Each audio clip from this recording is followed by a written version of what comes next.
多谢宝珍来关心所有的消息。宜兰县苏澳镇最近咧启动中化工程，因过地主认为讲，中化区内底住宅区容积率本来是180%，即马变成120%，本来会使起3楼的，即马干来当起2楼悬尔。这楼厝愈起愈矮。 啊，若中华区外口的住宅厝呢，住宅区是容积率拢无改变，或者地主真不满，所以讲今日呢，中华区内底地主就由白布条啊，去到宜兰县政府真情检抗议。 民众举白布条含旗子，大声喊口号抗议。今日透早，一群人伫咧日头壳来到宜兰县政府真情。抗议的主题就是要还我容积率变成180，因为这个所在已经被我们县政府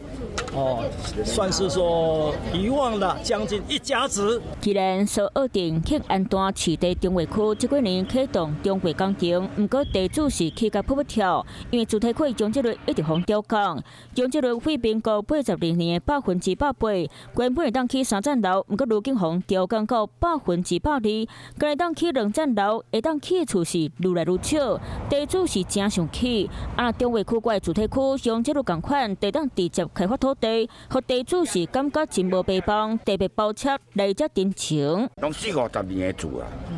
啊，万一发生什么代志，要搁登记，会使起到老半呢。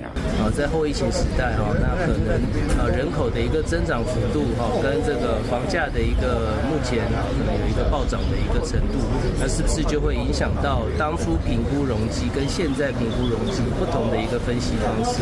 宜兰县政府讲，受到真情会依照都市计划法开始审查，容积率调降影响到家己的财产，地主敢若希望相关部会会当听到大家心声，莫互款脚受到影响。Hello， 我是庄慧琪。想要抢先掌握最及时的新闻资讯吗？赶快订阅、按赞、开启小铃铛，锁定华视新闻 YouTube 频道。